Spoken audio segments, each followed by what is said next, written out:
V tomto videonávode si ukážeme, ako vytvoriť jedálny lístok, napríklad pre materskú školu, v ktorej sa používa viacero druhov jedál ako obed, čiže využívajú sa druhy jedla desiata, obed a olovrant.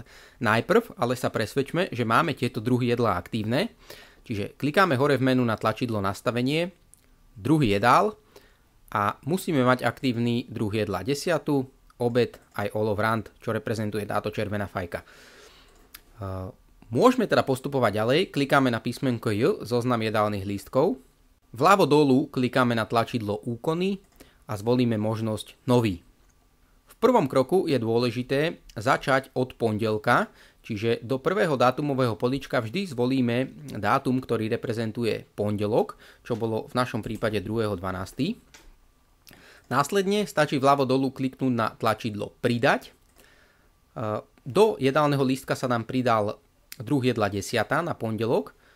Znovu klikáme na tlačidlo pridať, automaticky sa nám pridá obed a znovu klikáme na tlačidlo pridať a automaticky sa nám na pondelok pridal olovrant.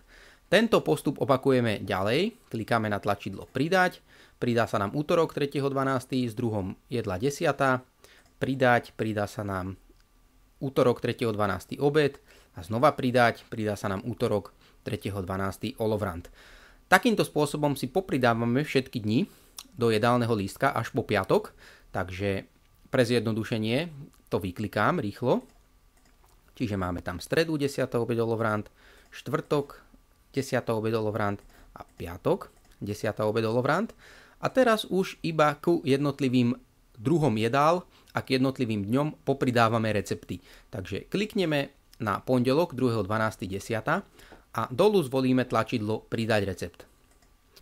Aplikácia nás automaticky hodí do zoznamu receptov, kde si vyberieme danú skupinu, čiže na 10. začíname so skupinou nátierky a na pravej strane máme všetky recepty, ktoré sa nachádzajú v skupine nátierky. Takže vyberáme napríklad džem a dvojklikom alebo kliknutím na tlačidlo vybrať vyberieme dané jedlo do jedálneho lístku.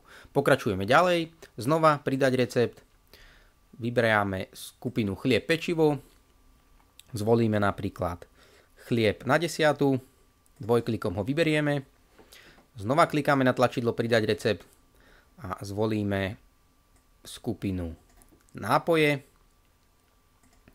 a vyberieme jedlo biela káva. Buď dvojklikom alebo označím bielu kávu a klikám na tlačidlo vybrať.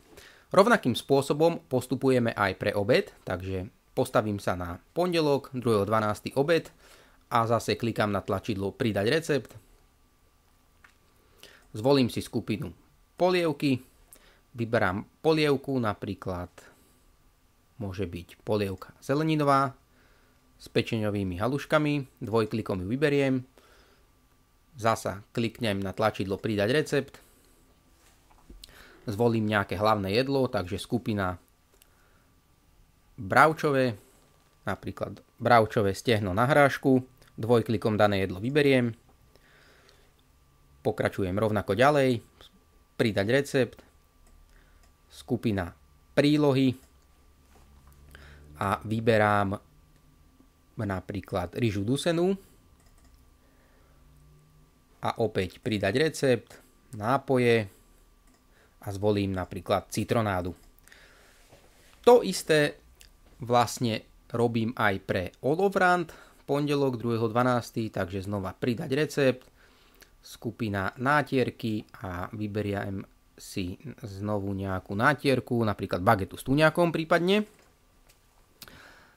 Znova pridať recept, skupina nápoje a zvolím napríklad čaj ovocný. Takže tvorba jedálneho lístka je len o tom, že ku konkrétnemu dňu a ku konkrétnemu druhu jedla pridám jednotlivý recept. Rovnakým spôsobom by som pokračoval pre všetky dni až po piatok, čiže by som ku každému dňu ako každému druhu jedla popridával jednotlivé recepty. Na konci, po pridaní všetkých receptov, potom stačí kliknúť pre uloženie jedálneho lístka vpravo dolu na tlačidlo uložiť a tým pádom máte hotový jedálny lístok na celý týždeň.